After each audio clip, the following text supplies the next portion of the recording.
Ask not what we all be can do for you. Ask what you can do for we all be. Hey, Ron, son, Mama D here. Happy Father's Day to you. You never know what little Ron herds or RTC2s are running around. And they just didn't tell you. That's what he does. It's a blessing to have somebody like that around. Also a blessing to have somebody like you around. A person like you say, you write every day. You write on a weekly basis. You're a syndicated columnist. You have a lot to say, and I'd love to get your input, and also Brother LeRon to jump in as well. So I'd like to talk to you about your take about the Ferguson situation, what happened in Ferguson about the Williams. Mm-hmm. Yes, well, I was just on a radio station today, and we were talking with Sister Ruby Sales, and she is in Ferguson now setting up a town hall meeting to talk about, the continuing violence and what have you and what can be done about it. So often when the cameras leave a situation, people forget about it. But we have sisters who are still going there, sisters and brothers, who are still going there, working. There are people there helping to register our people. I mean, this was a tragedy of monumental size, and we can't just let it down. We need to still be concerned about it because there's another Ferguson right around the corner somewhere, and so if we don't help to resolve the general, violence and all in our community, whether it's by the police, whether it's by each other, ourselves or what have you, we're going to continue to have these sad days. We're going to continue to have mothers and fathers crying and teary over things that are happening. Ferguson unfortunately is not the only thing that has happened around the country that has gotten our attention. Just a little over a year ago, we had the Trayvon Martin situation. We've still got the Jordan Davis situation because the person who murdered him has not yet been brought to trial again. There was a hung jury at first. So that still has to be resolved. We have so many people, the brother in Walmart in Ohio who was just shot for playing with something in the store, a BB gun, a harmless BB gun. We have, people, not necessarily all police, but we had our sister, Renisha McBride in Detroit, shot in the face. Finally, there was some sort of justice, although I don't think he got as much time as he should have. But in the case of the young woman in Detroit who was shot in the face, the gentleman at least was convicted of second degree, and he got 17 years. But there's so many unresolved cases out there now.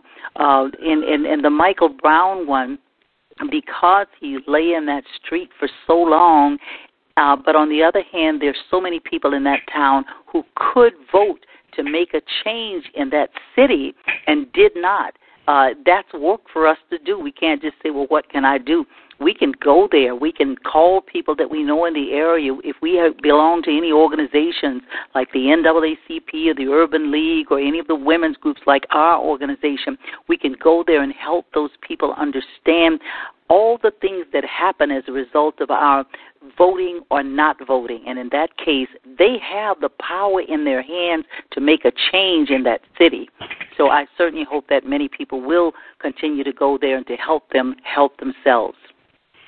I definitely agree with a lot of things that you said, ma'am. And again, very intelligent sister. I mean, I respect everything that you're doing for Brother Gregory. I mean, I seen Dick Gregory about 10 years ago, and let me tell you, I should have brought my notepad. Yes, I do. Every time he comes on the phone or whatever, I have a pen and a pencil handy because I'm wait a minute, let me get that down. Yeah, because he's thinking and talking so fast and saying such wonderful things that I don't want to forget. So I'm like you. I got a lot of notes too. Yeah, he's an amazing individual. The Ferguson issue hits home for me really closely because I'm from Kansas City, Missouri, and I used to live in St. Louis, not too far from Ferguson. So, I know how the attitudes are towards African American males. I mean, the fact is Missouri is one of the last state. Is it one of or the last state to abolish slavery? Is that the last state? I think Missouri. I thought it was Missouri. I think it's safer to say one of the yeah. Yeah, and I mean, it's not called a show me state for nothing. I mean, it's show me your papers. You know what I mean? So I think that with the Ferguson thing, it really hits me because there's two things that really bother me about it. For one, you have so many people that are rallying behind this cop, and they couldn't just fathom that he was stopped and he was profiled because he was black. I mean that. I mean that right there. That's that's out of the realm of possibility. When again, coming from being someone that lived in Missouri, that's happened to me on the regular. The fact that the body lay there for 4 hours, the fact that there was no police report filled out, the fact that a black SUV picked up the body, the fact that there's so many different witnesses, and the media is trying to discredit the witnesses. There was a photo of a Caucasian gentleman with his eye socket beat out, whatever. They tried to say that was Mike Brown. I'm sorry. They tried to say that was Darren Wilson. That wasn't Darren Wilson. So, and just the silence of Jay Nixon. I mean, that's really. I mean, it's really sad. And also the silence of Barack Obama. I mean, just the fact that it took him so long to address a national issue. It really let me down, man. And it really kind of showed how just trepidatious. I'm not going to call him scared, but just how he does not want to speak on issues that do affect black men. The second thing that bothers me is that... let's back up, though, sure. Because he has said some things about it. He has set up my brother's keeper. So let's give him some credit. The brother was going through a lot at that time. We had something going on, in the around the world. We had this going on. We had so much going on at the time. I'm not, trying to defend him, but I just want to keep the facts straight. He did send his attorney general there because he did have a concern, and his attorney general speaks for him. We have to respect the attorney general too. He's gone very far. He has I love Eric a Holder. very strong investigation of this case. So, the president can't be everywhere and can't say everything. Obviously, as a black woman, I would hope that he would say something about all the domestic violence that's going on now. But I'm not going to, trash him or put him down for not speaking out on every single issue, so long as he has someone who can, speak to those issues and work to correct them. So let's hope we can do that. Well, you know what, and I understand, and I'm not trying to trash him.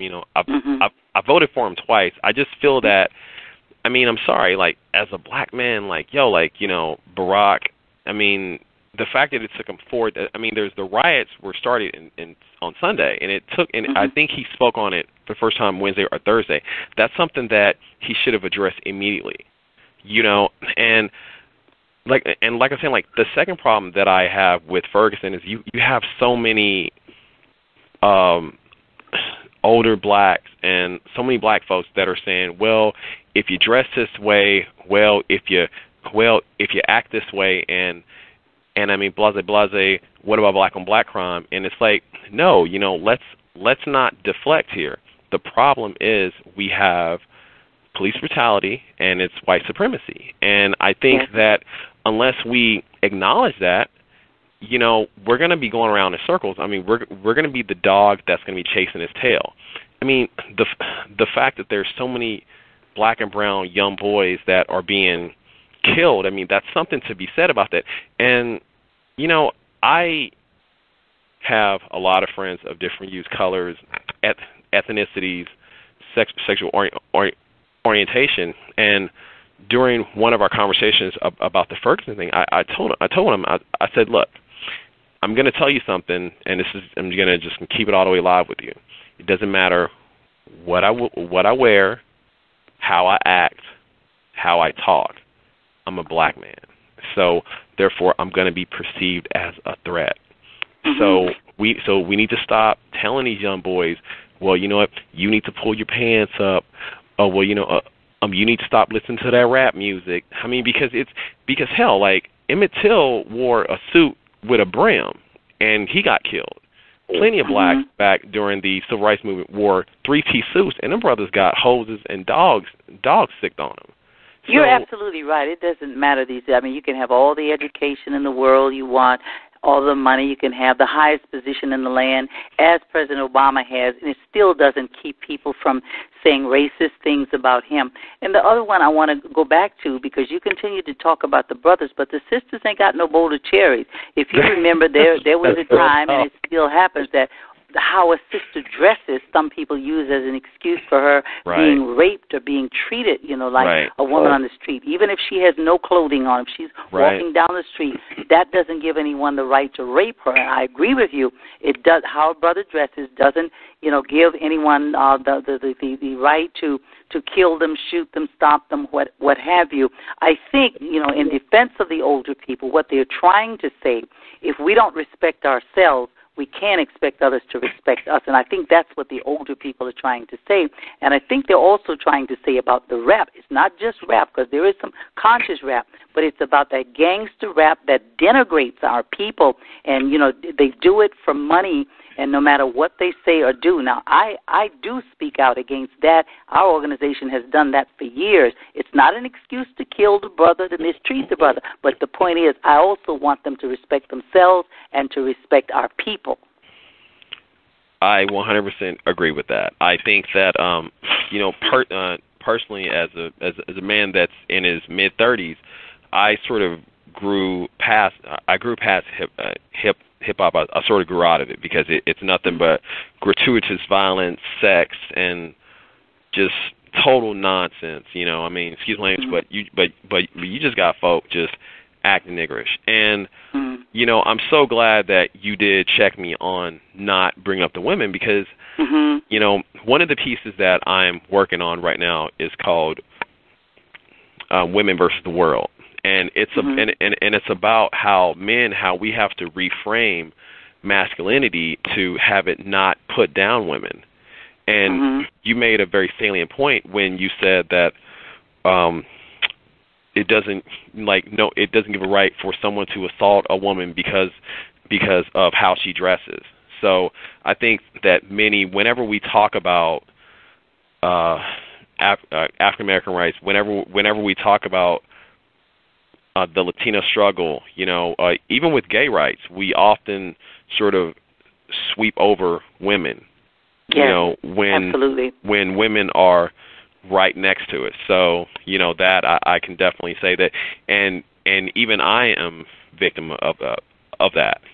That's why, dating a feminist girl, she definitely checks me on a regular. So yeah. Well, let's just take. First of all, let's just say that we should be against violence or disrespect to any of us, whether it's a male, whether it's a female. One of the situations, of course, that's going on now that I would like to hear more of my brothers speak about too, because black women have a record of defending black men no matter what they do. And I've just sent out a message today to my sisters about domestic violence. And said to them that there's several times in recent weeks where I've written about domestic violence. I have been, I'm a survivor of domestic violence. And, it's wrong to denigrate any man or any woman in my book, and I'm especially alarmed by the increase of denigration and violence, by law enforcement, by gangster rappers. And I say gangster rappers instead of hip-hop, because I know there's some conscious hip-hop. I'm against it by these athletes, and I love sports. I went to Grambling University, where Eddie Robinson was the best of the best. So, he taught his athletes great things, and I doubt that you will find any or many, I should say, athletes from Grambling who are behaving like this, because they were taught how to respect, women and to respect themselves when they went out. One of the things Coach Robinson used to say is, if a person on his team even lifted a finger or acted like he was going to hit somebody, was to say, okay, son, you satisfied yourself, but what did you do for your team?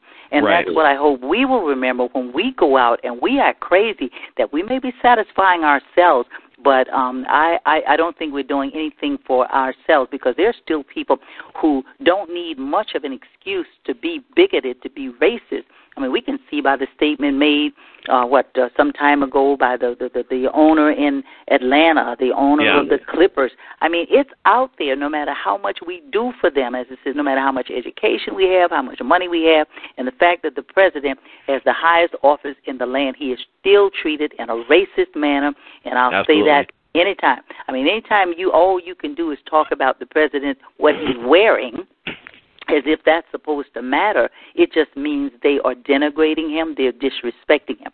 And I do believe even with these wars going on all around the world, that's a result of racism, because these people see that people here in this country don't respect our president, so why should they have to respect him? That's why things are just breaking out all over. I blame it on the racists in this country, and that's why I believe we have to be extra careful without adding to it and putting him down. And, there's just too much tragedy out there. Some of it we can avoid, some of it we can't, but we can certainly be together as a people. I remember when we used to hear that Dr. King was going to be speaking somewhere. You're not old enough because you weren't even born then. But when somebody said Dr. King is going to be speaking somewhere, what did we do? We got up, we put on the best we had, and we went out to hear him. We listened to him, and we took it seriously. We do the same thing with Dick Gregory, many of us. When he says something, it's like the gospel. We need to do that with more of our people in our local communities, because there's some brilliant people who are trying to teach our young people how to navigate this racist system, and we don't listen to them. Right. Well, I want to go back to what you had said in regards to not giving Barack Obama that hard of a time. I think that our biggest problem as a people, as black people, is we haven't demanded anything from Barack Obama. So if you think about it, and let me just be clear. Like, part of the reason why that I voted for him is because because he's black. Straight up. I was so enchanted that a very intelligent, very affable, just all around charismatic fellow who was a community organizer, went to Harvard, read Malcolm X. I mean, he was running for president, so I was very, very, very excited. One of talking to Brother Ron, when we spoke about the crack cocaine disparity and the Fair Sentencing Act, one of the things that Barack Obama did was that he reduced it from 100 to 1, which again, using like the 5 grams versus the, has to be like over 100, yada yada. He reduced that from 100 to 1 to 18 and 1. While that's great, it kind of reminds me of the old Malcolm X quote, where he said something to the effect of, "Don't stick a knife in my back and pull it out 6 inches and call that progress." Why not just eliminate it altogether? Why go from 100 to 18? Why not just eliminate it altogether? Why not just go one? Why not just go 1 and 1? I haven't heard Barack Obama talk about police brutality. I haven't heard about Barack Obama talk about recidivism, which is something that we need to be talking about, because a lot of these young brothers are getting out of prison and they have very little skill. They're effectively locked out, so they're regulated to a lower class living, all because of a possible mistake or because of possession during the crack cocaine outbreak back in the 80s. But what do you think Brothers Keeper is all about? Why do you think he did that? I mean, who is he talking to? Wasn't he talking about the travails of black men and Latino young men and trying to bring things to the community? He's especially taken the program to Ferguson because of all the challenges there. But that's not the only place. But all I'm saying, brother, is understand a president doesn't run the country, okay? Right. I mean, there are a whole bunch of other things out there that impacted. First of all, Congress has been on vacation the whole time. All these tragedies around the world were going on, including in Ferguson. Did they come back here? No, they didn't. But who did they criticize? The president. The president did come back. Yes, he returned to his vacation, but he did come back. He did function every day. So all I'm saying is, just try to understand he doesn't control all the things that you're talking about, but just take, for instance, the healthcare system. That's something big. That's big. Do you understand how many presidents tried to do that huge. And didn't get it done? I mean, there's just so many things out there he has done. And no, he hasn't done everything. He's tried to get jobs for all these people we're talking about. But he doesn't control the purse strings. There's a Congress over there that as long as his name is on it, they won't pass a thing. He's tried to do immigration reform, but as long as his name is on it, they won't do it because they do not want this black man to get credit for doing things better than they did. But you know what? He still succeeds. No, has he done everything I want him to do? No. But you know what I do when I want him to do something? I call the White House. I send a note over to the White House. The same day he came out and spoke on Ferguson, I'm not saying it was my message over there that did it, but it happened the same day. I talk to him, not to the press. You know, I don't go on the radio or on television and put him down. I first try to send the message over there and offer to do what I can to help the situation. And I think more of us ought to do that. And I don't mean to be lecturing you. All I'm saying is I get very emotional because right now I know what he's going through. I see those gray hairs in his head that he didn't have a few years ago when he came into office, and I know what's causing it. It's about racism. That's what it is. That's what's causing it. It all boils down to race.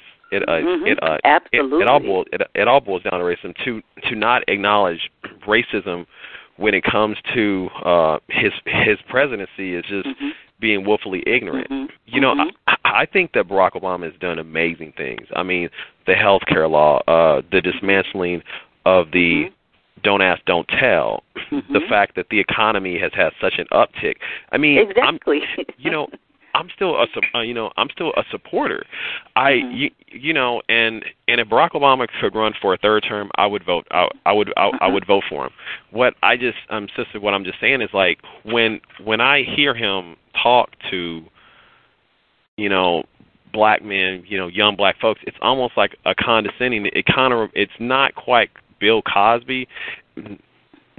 And Ron, please jump in with this. But it just kind of seems like he's kind of talking down to us, And it's like I kind of felt that way. I think he did a speech at Howard or somewhere like Morehouse. You're talking about Morehouse. Exactly. Yeah. And it was just like I was like, okay, I get that, and in the black community we've got so many issues, man. I mean, but you know what you need to understand is that was his white side. His black side comes out good. So just try to understand that. But let me tell you, if you've got something that you think you ought to be doing, do me a favor. Send the note. Everything is not going to happen that we want to happen, but at least let us say that we tried. We sent the message to the president. I just sent a message over there about domestic violence. Now, is he going to say anything about it? I don't know. But the point is, I send the message to him, and I don't say, you better do this. I say, I would be happy if you did this. I wish you would do this. It would be a good idea if you do this. And I think that's the way, understanding all of the racism he faces on a daily basis, that if we did that and then we talk about how we are willing to help, are we out registering people now so that we can get in November a Congress that will, get the vote for the money for those jobs, for, doing something with our structure out there, getting those bridges built where you can put people back to work? Are we willing to, that's the one thing we all can do is get, Brother and Junior and Missy and Little Sis and everybody registered to vote and get them to understand that they're not voting is what's keeping those things from happening. See, in 2008, we were at our best. 2012, we were at our best. Nobody outvoted us. But in 2010, in that midterm election, we sat down and look what's happening. We're paying for it right now because there are people who want to take everything from us, take our voting rights, take away any kind of wage increase, take away all of that. We need to, relate that for our people. Maybe they don't all understand what staying at home, saying it ain't going to do no good. It's a self-fulfilling prophecy. I definitely agree with that. I mean, I definitely feel like that there's a lot of misinformation going around as far as the importance of the midterm elections. I mean, as someone, growing up in my household, we talk politics on a consistent basis. So I understood from an early age, as far as local laws are concerned, how important that is. Also just sort of adding to your point, I think that we need to start building our own economies, because while a vote is great, a dollar behind that vote is even better. I agree with you totally. Now, of course, the voting is still important because, there is still the money, because many of us don't have the money to start a business. I started one years ago. I was blessed to have had the formulas of Dr. George Washington Carver, and I made myself a business out of that, even though, I'm a lawyer. I've got 3 PhDs and all that stuff. That wasn't getting me where I needed to be. And look, I was only getting a job for myself in those fields, and I think we're a traitor to our people when we get all this education, we get all this know-how, and we don't do something that's also going to get some jobs for our people. Right. And until we start using the economic power that we have, you're right, the voting won't help very much. But we do need the voting still, but we also need to understand that we should not spend our money where we're not respected, where our people are not hired, and where we're not benefiting in some way by all these companies that come into our neighborhoods and do very well and then 100%. Take the money right on out. That's our fault that we continue to do that. So we have to learn, that people understand economics. They understand the almighty dollar. And as long as we give it to them and we don't demand anything in return, my people laugh at me up here because I'm boycotting so many companies, so many things, and urging other people to do it, absolutely. Simply because they don't have any respect for us. It's this ALEC, the American Legislative Exchange Council. Right. When I looked down that list and I saw that my company that I had my car insurance and my house insurance from, and I saw they were there and they were sticking with ALEC and they were helping to get all those stand your ground laws and all those crazy laws out there, the voting, getting rid of our voting rights and all, or trying to diminish them. You know what I did? I had my company, which was State Farm. I'd had them all my life practically.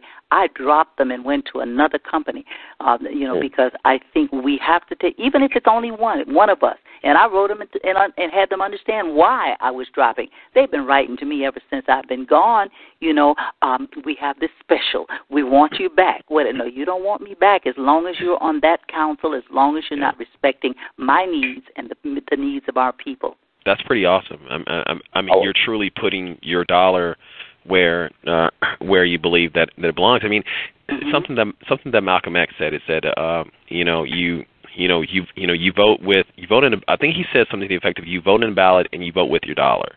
And I mean, and if you're supporting companies and businesses and entities that don't have your best interest in heart, then you're doing yourself a disservice. I mean, I think that's awesome how you found out that ALEC was behind your insurance company. I mean, and if anyone knows anything about ALEC, they're pro Koch brothers. So that just all you gotta do is that if you are a liberal, a Dem, stay anti-Koch brother.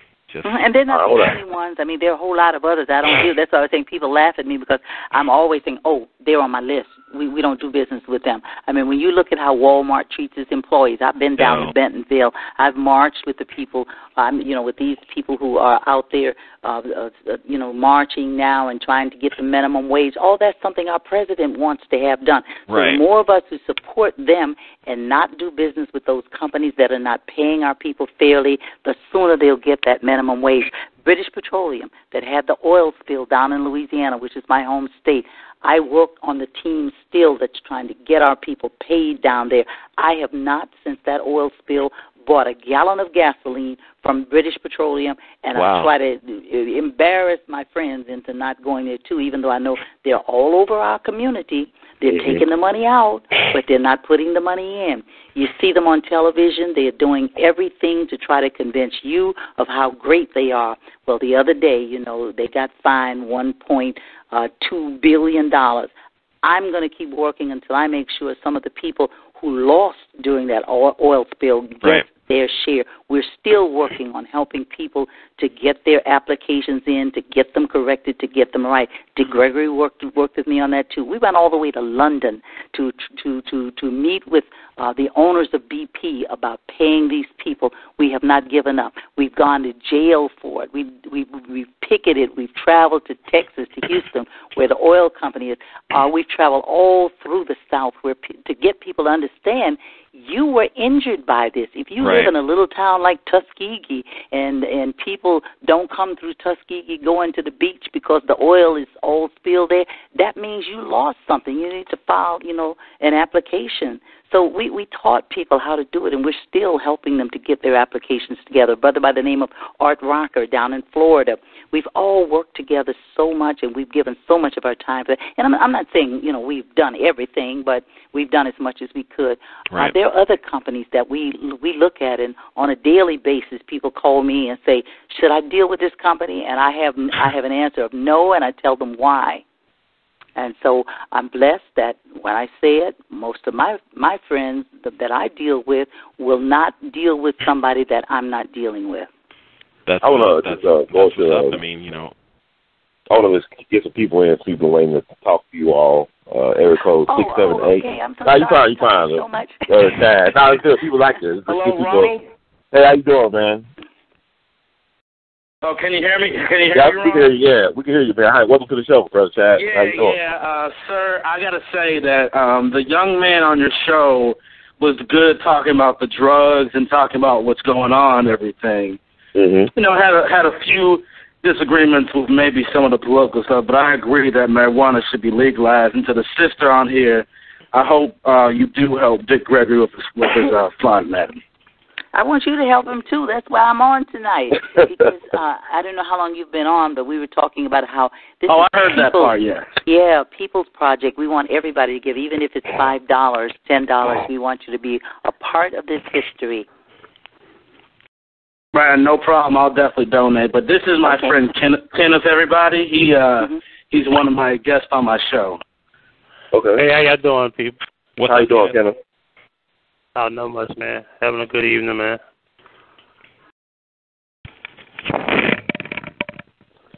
Okay, that's it? You want to tell him something, Kenneth? Oh, yeah. I want to talk about the whole idea of people saying that we need to vote. Let's get one thing clear. Do y'all believe that voting really changes the way the office is ran or who goes into office? Oh, absolutely. I think, did you just come on? Because we've talked about that already, and we were just No. I'm just want to make sure I'm on the same page before I address something. Oh, yeah. But my answer is yes, you can make a difference. You also stated, ma'am, hello? I'm here. We can hear you. Okay, you also stated that the president really doesn't control everything. Can we agree to that? Oh, I've said that, yes, and I believe it. So I know it. So basically, that would be a contradiction saying that we're voting for somebody who doesn't even control anything. What would be the point? I didn't say he doesn't control everything. With my statement, you have to listen carefully to what people say before you argue. I am. Okay. I am. I also said you said not everything. I didn't say he said control everything. I just said you say he doesn't control everything.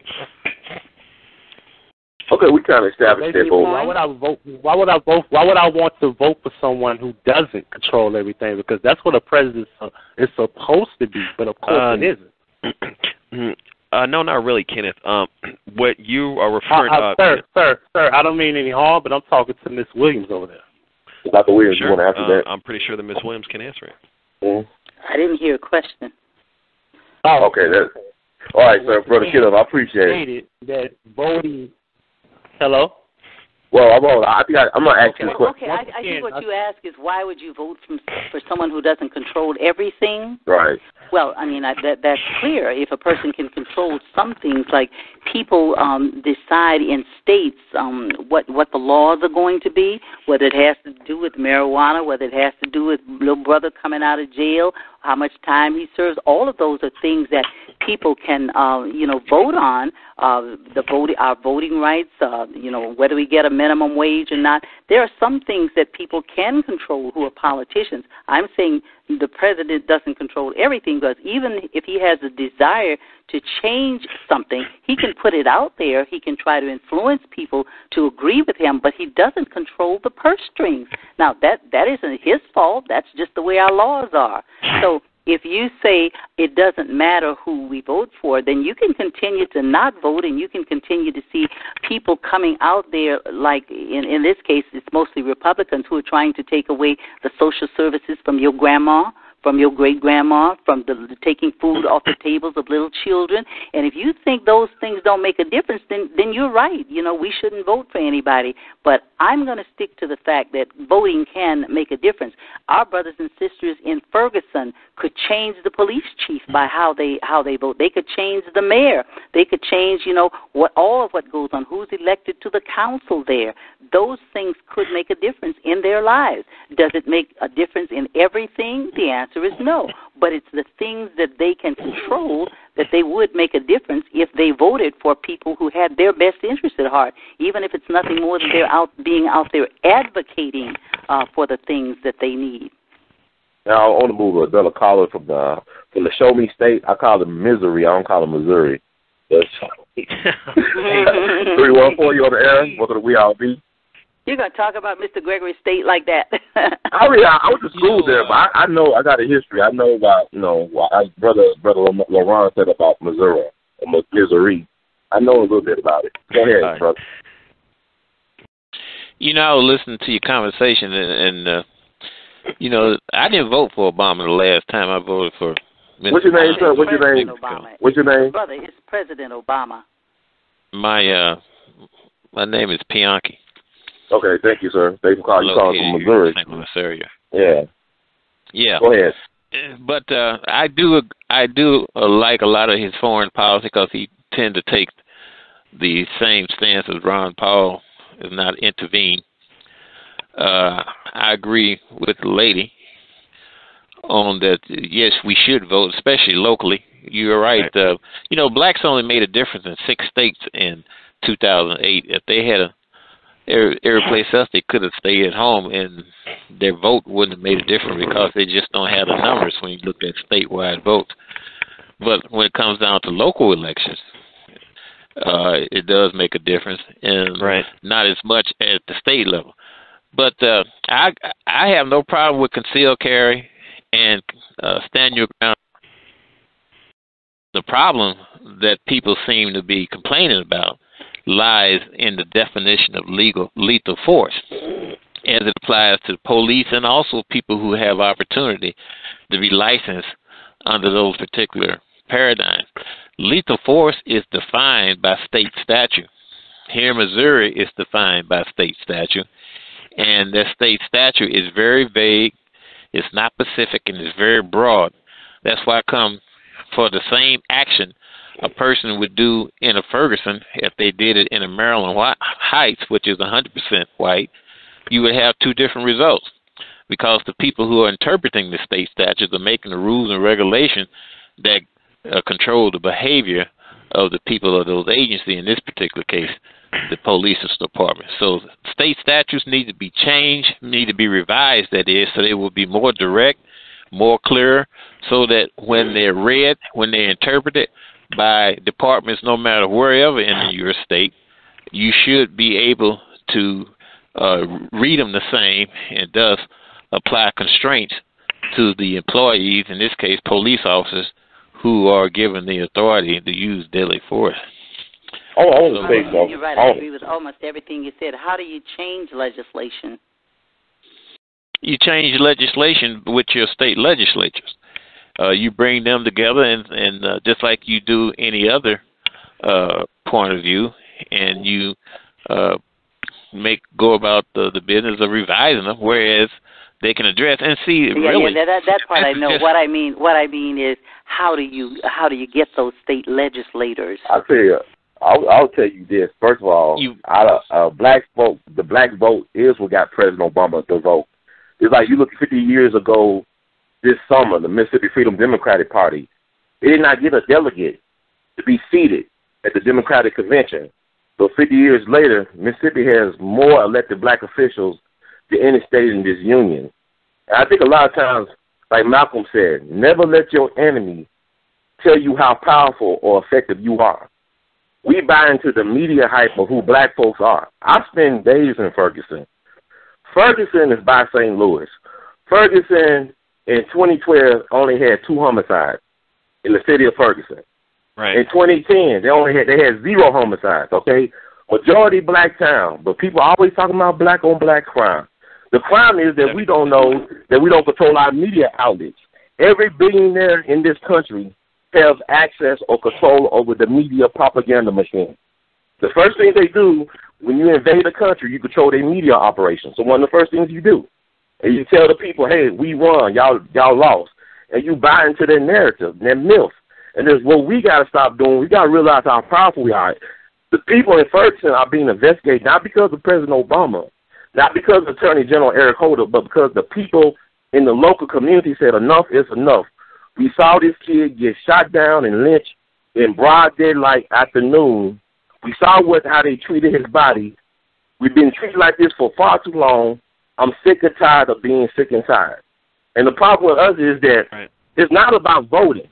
It's about money. Whoever writes checks that don't bounce that policy. The Koch brothers could be felons.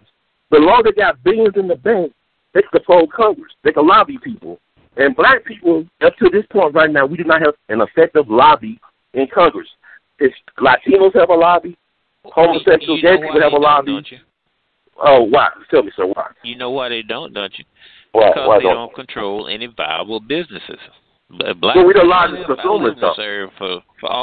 I've lived in this area all my life, so I know Ferguson very well and know why it is that black people are there. Mm-hmm. Blacks do not control any viable businesses that control politics, that makes rules and regulations for the police department, that control businesses, that control advertising dollars that media and television need in order to operate, and also that control your schools. So until you control businesses, especially the businesses that provide the sustenance that your community consume, then we're going to continue to have these problems. Well, look at sir, we got 2 congressional black representatives in that state, in that area. You got Congressman Lacey and Congressman Cleaver, the former mayor of Kansas City. You got 2 black representatives in the United States House of Congress. I don't care what they don't control on the ground. You got 2 congressional representatives that have been there for many terms. And yet you still got police brutality going on against the people down in Ferguson, against the people around this whole country. You had Maxine Waters, who's from St. Louis. You had Al Brain. You had the whole. You had a party. Well, I'm saying, but you have a delegate of people from the Congressional Black Caucus at the national level came to Michael Brown's funeral. You had a brother got killed in St. Louis proper, in North St. Louis, by the police caught on tape. Black life is very cheap in this system. I do not expect, as a black person, I've been quiet, I've been listening to people saying, black people cannot get justice in this system, period. I don't care if you pull your pants up, if you wear a 3-piece suit that's tailor-made, you would not be able to get justice. Remember, Missouri is the land of Dred Scott. We still a bunch of Dred Scotts up in here. We still a bunch of Dred Scotts. I'm missing. Who's talking now? Who's talking? This is my brother Rob. Go ahead, Dr. Williams. Mm-hmm. Okay. No, I was going to say, I only have a certain amount of time for meeting and talking. I'm about acting and doing, so I'm going to be dropping off pretty soon while y'all solve all the problems of the world. Go ahead. I'd come on to and I agree, with what was said about, but we've talked about economics. We didn't say that voting could solve everything. We did include economics. I think the brother who's there with you, Ron, explained that very well. We talked about the fact that you can have all the wealth, all the education, all the offices like the highest president in the United States, but it still doesn't mean you solve all of the problems. We got some other problems. I know we've been talking about a lot of problems that the brothers are concerned about, but the sisters are concerned about this domestic violence, and we haven't said anything about that tonight. So I'd really like to hear some of the brothers' reactions to what's going on, because every week I hear something about some woman who's been beaten up, and then I hear them jump to the fact of, praising the football player, whoever it is that does the violence, and I don't hear that concern for the sisters who are, for example, knocked unconscious. And what is it about a sister who is so afraid of a brother that she's got to jump up and try to take responsibility for a brother knocking her unconscious, spitting on her, dragging her across an elevator? When we start to talk about how we treat one another, then I think we can be a greater power for how other people are treating us. But I'm sorry, Doctor, I agree with that, and I do agree that domestic violence is not talked about in the black community enough. I think that it's sort of swept under the rug, and the fact that the black household, there's sort of a linear view of what a man is. So I do agree with that. I also agree with that you have to, going back to economics, a vote is great, but you have to put $1 behind the vote. So I think you said that. We've agreed right, on that. Exactly. Mm-hmm. So it's like I don't want to keep beating that dead horse. I think that us as men, we need to really just, as I said before, we need to reframe what masculinity is. Mm-hmm. It doesn't have to be anti-woman. You can be a man and not say, bitch or whatever. I think one of the biggest problems is that, we don't realize this, but, many men hate women. That's just what it is. It's misogyny involved. It's a deep-seated hatred, and that doesn't mean that you're gay. It just means that women are just not respected. It's amazing. I was reading some of these comments regarding the Ray Rice situation, and there's no reason why he should have hit her like that. From what I've read, Ray Rice squats almost 500 pounds, right? So just put that into perspective. His fiancee's maybe a buck. So if you're a guy that has muscles on top of muscles, and this woman comes at you, there's two things. For one, that's your fault for even messing with a girl like that. You know what I mean? If she's quote unquote ratchet, they need to leave. They need you to leave her alone. For two, I'm all for self-defense. But dude, come on, you're a freaking football player. You can. But you got to ask the question. You got to ask the question: if he's knocking you out one day, why are you marrying him a week later? Now, is this because that isn't even the point. If she's married to him and not married, yes, it is too. I'll tell you what the problem yes, it is also. Too many black women who love the men in their lives through thick and thin have swept the problem under the rug for too long and have protected people like Ray Rice. So that's where we have to take the responsibility. It's time for black women to rise up and fight against anyone who abuses us physically, verbally, or mentally.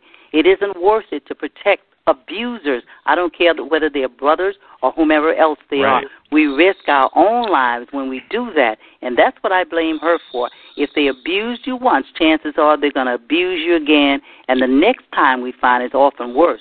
And so I'm telling my sisters to let's come together and decide we're just not going to take it anymore. Let us be there for one another, including our brothers. But we got to help each other overcome the fear of leaving abusers. I love men. I love lots of men, but I hate abusers. And I know that people have had more respect for a dog than they've had for black women. Michael Vick received a greater punishment for abusing a dog than many abusers are receiving for what they do to black women. And that's what we're tired of. And that's what I want to hear brothers speaking up and not trying to make excuses about why she married him. She married him because black women have historically taken this crap off black men who are abusers. That's why. Is it possibly that she married? Maybe she never seen the relationship between a father and a mother at home, so she wouldn't know what to look for in a husband. You may well be right. But that doesn't give him the right to stomp her, kick her, knock her down, and spit on her. Did you see 100% that? Did you agree see with him that. Drag her through that elevator and leave her there so it could have closed up on her? He wasn't showing any respect for any woman, not his mother, not his sister, not anybody. And what would he have done had that been his sister that somebody hit? His mother. Yeah. You know, I think that we need to just stop victimizing the victim here. I mean, straight up. Like, I mean, again, what do you mean victimizing the victim? No, ma'am. What I'm saying is that we need to stop putting the onus on the crime towards victim. We need to stop slandering the victim. You know, I feel really ashamed when I hear guys, you know, well, you know what, man, she shouldn't have said that. You know, she shouldn't have did that. I mean, it's like there's again, like there's no way that you can justify that. You know what? But you know what? Let me say this. So what do you have when you have the male component of a same-sex female relationship does this? I mean, this is 2014. These things do happen, and women can abuse men. I've seen women abuse men also. Maybe not as but they also abuse. All Ray Rice had to do, brother, was put his arm around this woman and hold her. If she was trying to hit him, he could have restrained her. He could have held her, not knocked her down and spit on her. Yeah, that's kind of. I mean, you know what? Why? Difference in strength here we're talking about. But you're right. I don't believe in women abusing men either. I'm equally that. But most of the time, and you must admit, it's the other way around. You have some overpowering man who is abusing the woman. But if it happens the other way around, I would be, if the woman is bigger than he is, and well, it does. Look at what happened to Mike Tyson. I'm sorry, what? I said, look what Mike Tyson went through when a woman accused him of rape because he didn't want to walk her down to her car. Yeah. But that doesn't have anything to do with that wasn't domestic violence. With Ray Rice, to do with what we're talking about, knocking the shit out of his his fiance. Listen, brother, I do agree with you that there are women that do abuse men, but there's an overwhelmingly number of men abusing women, and dude, if we're just gonna keep it all the way live here, men are generally stronger than women. Now, I'm for self-defense. If a woman's coming at you with a knife, if a woman's trying to knock your head off, defend yourself. But look at that situation. Ray Rice is a humongously big guy. His fiance is maybe 100 pounds. Dude, if you've seen the video, he hit her like he hit her like a dude, and you can't rationalize that, man. I mean, they say he hit her harder than anybody hit each other in the game yesterday.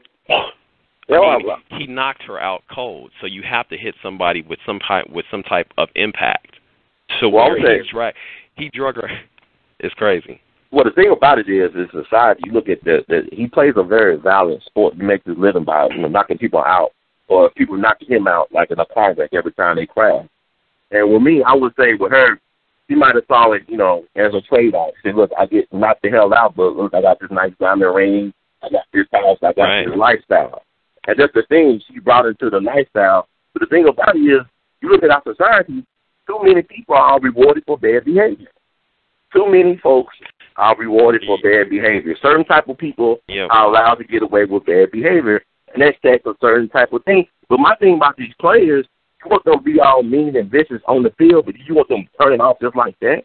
It's like being a soldier dealing with post-traumatic stress disorder. I'm killing and raping people overseas, so I go over here, I go to jail for it. You give me medals and stuff for killing and raping people overseas.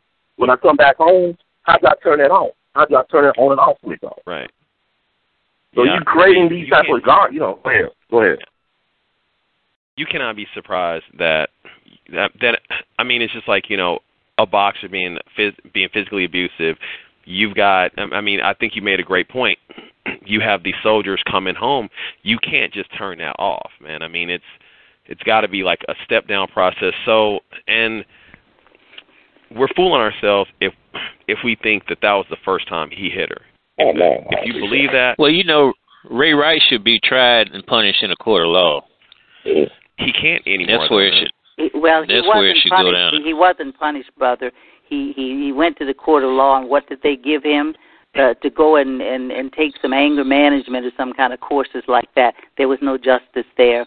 So that wasn't the answer either. But, you know, there are a lot of people in this society, black people particularly, who have a right to be angry, who have a right to be stressed out, and they don't come home and beat up their wives. They don't come home and beat up their children or their girlfriends. Right. They work to manage their anger and manage their stress, and that's all we're saying, that these military people, or whether it's football players or whatever, they have the responsibility to manage their anger. If they see that they can't control it, then there are doctors out there who can help them. They don't have to do it this way. No, this is a matter. It's a matter of power. They know that women often are powerless when it comes to defending themselves against them, and sometimes they feel they have to prove who's the biggest and the baddest, and that's what Ray Rice was doing. That's what Ray McDonald was doing. That's what Ray McDonald was doing in San Francisco when he hit the pregnant woman, proving who's the boss. That's what it's about. Yeah, that's wrong. But let me ask you a thing. Hold on for a second, Doctor. We don't know that for certain, though. Yeah, doctor, should not his fiance also go to a doctor and find out what's wrong with her to make her continue to stay with somebody that's been abusive? She needs an outlet, yes, too, and that's why I said I have committed and are asking other sisters to commit to help these sisters who feel that they're so fearful of these brothers, or they, have this need to stay with them and get themselves in trouble like this. So, sisters do have a responsibility to get out of these things. I think she didn't have the strength or the power to do it. Maybe she felt she couldn't take care of a child. Whatever the reason is, we have to help women come to the position where they can get out of it. And it's not just women. I mean, I know men who need to get out of situations too, but it's more often than not women who find themselves in this position where the abusers are the stronger ones. Right. They have all the power. They have the money. They control everything, and the woman is helpless. Well, he signed a $25 million contract, so if she, I don't know if she has a child by him, but that ain't no problem taking care of a child. No. There's something else going on with her head that she continues to stay with a person that hands out that type of action. It still doesn't give him the right to beat her up. Whatever her problems are, we're admitting she has problems, and it's probably fear, it's probably not having any confidence in herself to take care of herself and the child, whatever it is. It's supposedly his child. I mean, I don't know. That she, yeah. You said that, Dr. Williams. It's great you brought that up because I remember years ago, about maybe 15 years ago. I know y'all remember it. It was Ray Caruth, the Panthers wide receiver. Yes. When he, had his pregnant baby mama, he killed her. Yeah. He ended up mentally, he didn't want to take care of it. Yeah, I mean, he killed the woman, but he ended up mentally, retarding his son in the process. Like, the son survived the attack on his mom, but he ended up, with these life-changing injuries to his mental and to his physical that, now he's a teenager, I believe, and he's not, because of what his father tried to do to the mom, which he did, end up injuring the son for life. But it's a culture that encourages this type of behavior. But how do you correct this behavior when you make so much money off of it? I mean, do you really want to fix this behavior, this bad behavior? Is it possible that the powers that be said we benefit so much from these guys being the way that they are? Why turn it off now? Because it's making them too much money. Right. I ain't talking about the players. I'm talking about the people who own the teams, the media, the sponsors and stuff like that. How do you alter the product without damaging the bottom line? Right, yeah, that's a really good point, man. I mean, I think that, not all football players obviously are. Of course, not all of them. No.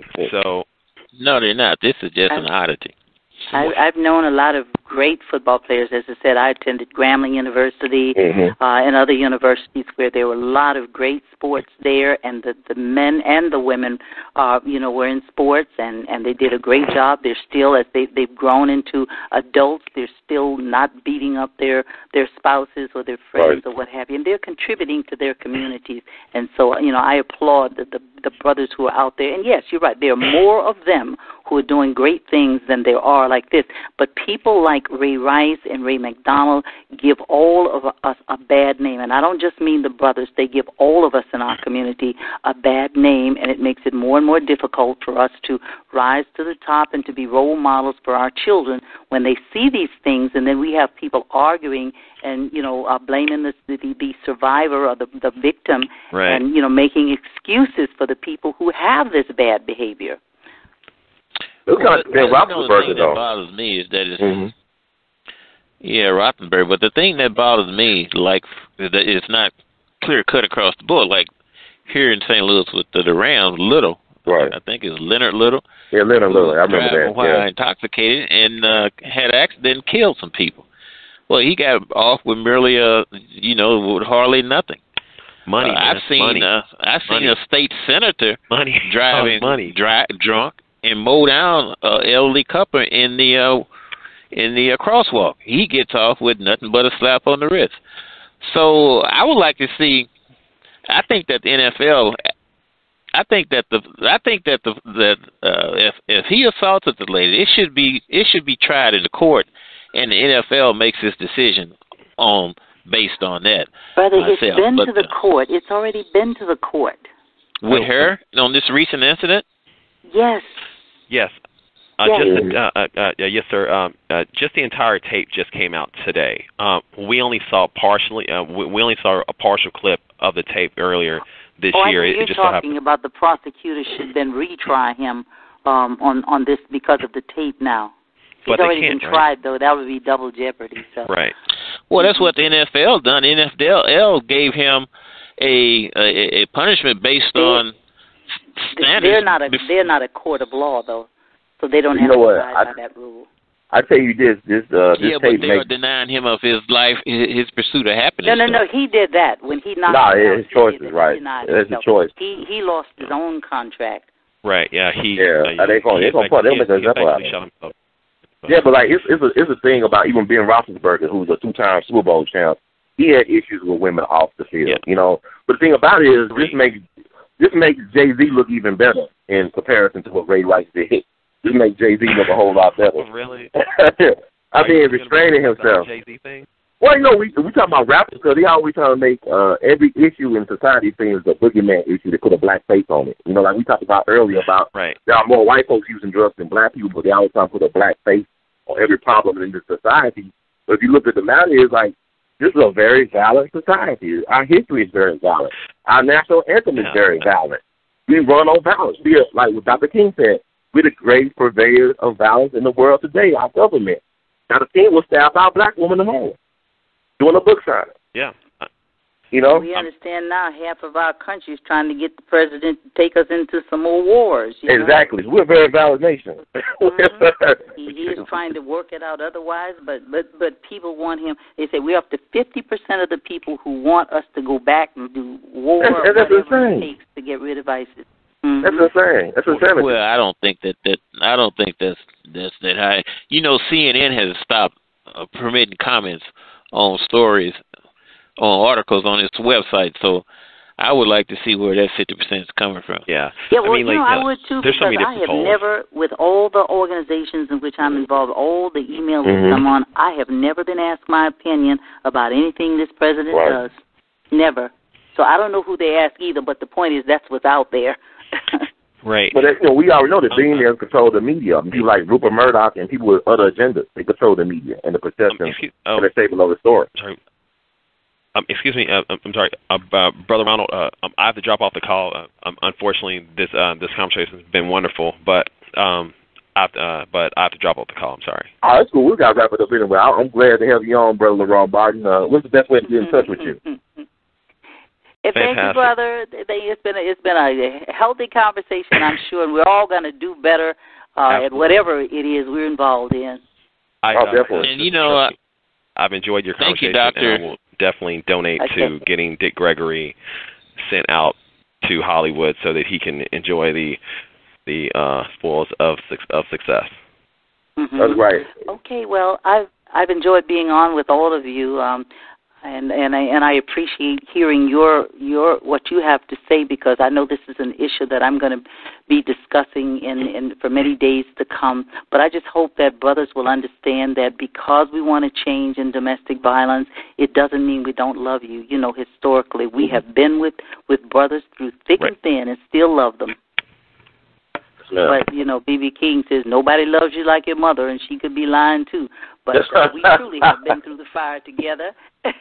Yes, ma'am, Dr. Williams. Fire together, but the operative word is that we go through the fire together. We got to begin coming out on the other side, being together, loving one another and doing the best that we can to help one another become all that we can be. I just want to have you back on to talk about domestic violence. Is the only thing for the show. They have a panel on women and some other people. We definitely need to talk about that. You're right about that.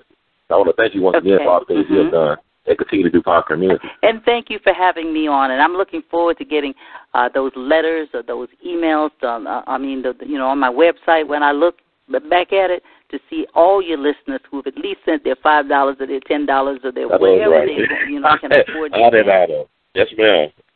And brother from St. Louis, man, thank you. I love all of you. I love you. I love you. Thank you and good night. Thank you, Dr. Good night. And then, brother, what's your name again? Okay.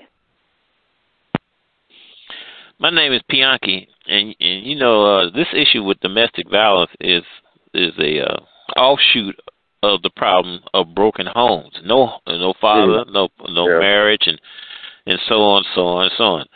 I'm telling you, everything is just so screwed up. I mean, for simple reason. It's just screwed up, man. I have a daughter, and my daughter gets involved with somebody. Before she gets involved with him, she comes to her daddy, right? And we do some investigation on who this person is. And she knows what to look for in a husband because, her first husband got killed in an automobile accident. But she knows what to look for in a husband because she's seen it played out between her mother and father. And that makes a difference. I got to have you back on the show again. I really enjoy your spirit. I think I heard you on a couple of shows before. If I'm not mistaken, you got a very distinctive voice. I think I heard you on a couple of shows. But I want to thank you for calling in and offering your insight. It was very much needed, man. And I definitely, I'm going to cover this domestic violence thing in some more detail in a future show. Yeah. Well, it's a topic that can be had, and it is a problem for a lot of reasons. People like to address the thing at hand, but they don't like to address the course of events over time that has led up to our discussion. So, Brother Pianki, I definitely want to have you back on. I'm going to get off of here. Yes, sir. Yeah, I appreciate your topic. And I appreciate you calling in and contributing, man. In the future. Yes, sir. I look forward to talking to you, brother. Take care of yourself. You have a good night. Okay, bye-bye. Yes, sir.